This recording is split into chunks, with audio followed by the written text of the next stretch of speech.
Hello everyone and welcome back to Destiny. Black Armory has been out for a couple weeks, Season 5 has been out for 3 weeks, and we're starting to get a pretty good idea of what Black Armory has to offer and whether or not it's worth our money. Of course, we haven't seen everything that Black Armory has to offer. This isn't a major content release like it has been in the past, but rather the start of a series of new updates that will carry us through the entirety of Season 5. Having said that, we have been exposed to the bulk of what this release has to offer, namely the Lost Forges and the Scourge of the Past raid. This is going to be a conversation that will probably go on the entire year, but in this video I'm going to give you my review in progress or first impressions, whatever you'd like to call it, of Black Armory. So without further ado, let's get into it.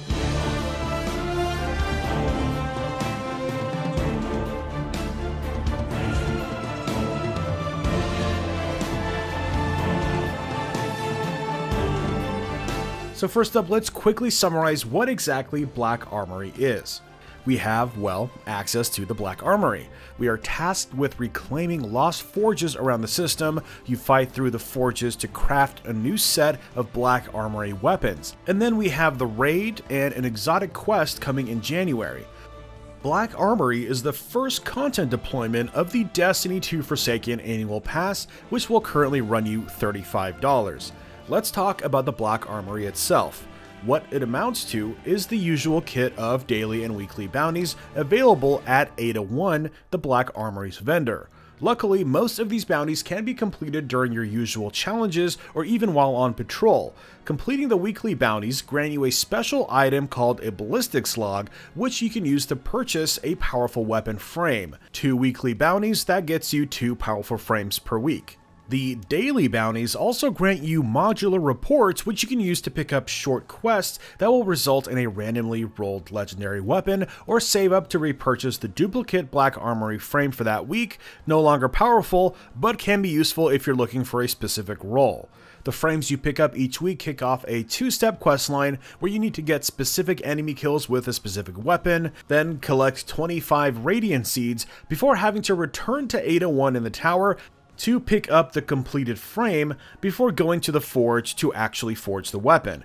Different weapons require access to the different forges. So first let's talk about the quest lines used to open the forges themselves. In short, they totally and unnecessarily feel very grindy. For instance, most of them feature a quest to kill a certain amount of powerful enemies, leading most to just use the entry bridge to Leviathan or Escalation Protocol to get the kills that way.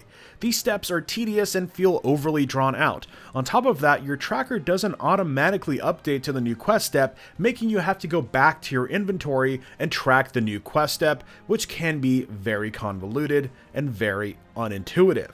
There are also an unnecessary step of having to return to Ada, only to have to fly back to the Forge, which will most likely be the planet you are using to grind out the steps anyways. It wouldn't be as bad if you could kick off the Forge from space, but you can't even do that. You have to awkwardly fly into the space, locate where the Forge is, and then kick it off that way. It shouldn't feel tedious, and yet it does, and that leads to the ultimate core fundamental issue with the setup for the Forge, but we'll dive into that in just a moment. First up, let's talk about the Forge activity itself.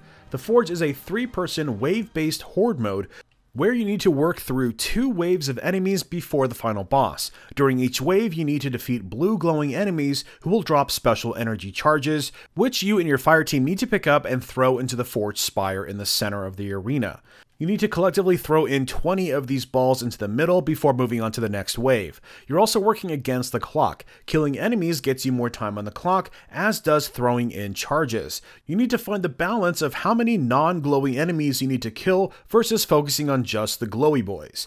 It is intense and can be really fun, however it does suffer from a few minor design flaws that ultimately make it feel underwhelming when compared to Escalation Protocol on Mars or even the Dreaming City's Blind Well. For one, the need to focus on glowing enemies make it feel less like a horde mode and more of a test to see how much enemy fire you can pretty much avoid. Also, the game's current ammo economy issues are brought front and center as you are forced to reserve your special and power ammo for the final boss burn. Once you burn down the boss successfully, your weapon is forged and you can use it immediately, which is kinda nice. The activity itself also feels very short, which doesn't lend itself well to using supers and also prevents them from having the time to implement more interesting mechanics. Escalation Protocol gives you Hive swords, a small but effective shift of focus during each round, not to mention the unique mechanics of each boss. The Blind Well has the Harmony buff, which overcharges your abilities and makes that mode just silly fun. Those activities both make you feel like a badass as you pummel through waves of enemies, flying around the map, utilizing your entire arsenal. This is wholly absent in the Forge. Throwing the charges around can be fun, but it just doesn't feel as purposed or as cohesive as I would like. Now, on top of that, the entire thing feels like a one and done type of activity. It doesn't feel like something I can sort of grind out over and over again. The steps you have to take to get to the weapon frame itself are so drawn out, and they take up way more time than the actual Forge does. So the Forge doesn't always feel like an activity as much as it does just a ultimate final step to a weird and awkward quest. Now, the Forge is also the first of these wave-based horde activities that includes matchmaking, a great step towards including the feature in more activities, although the interface leaves much to be desired. Like I mentioned, you have to access the Forge manually by traveling to the actual location itself before kicking it off. Interacting with the Forge then puts you in a matchmaking mode where if you are with a full fire team, it then instances you immediately. If not, then it'll find you a full fire team. Now, the worst offender is the awkward post-game setup where it gives you 10 seconds to try to leave, otherwise you get sent right back into another Forge if you're with another fire team.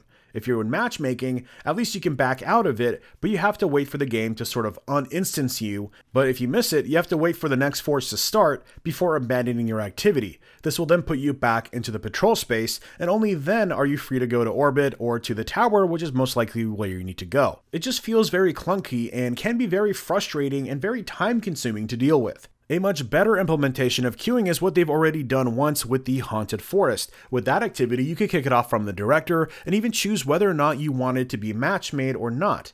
It seems like Bungie is at least trying to fix some of these issues, and I would love to see a polished version of this system introduced for things like strikes or nightfalls, or even heroic story missions and adventures. Heck, why not even for patrol? Let us choose if we want to matchmake for the Flashpoint. Now, as of the posting of this video, we have access to 2 Forges, with access to 1 or 2 more coming next week, although they sadly will likely not offer much more in the sense of changing up mechanics. Each Forge features a different enemy type, which, if nothing else, is at least a reliable place where you can get a large number of specific enemy races for any pursuits that might require specific kills.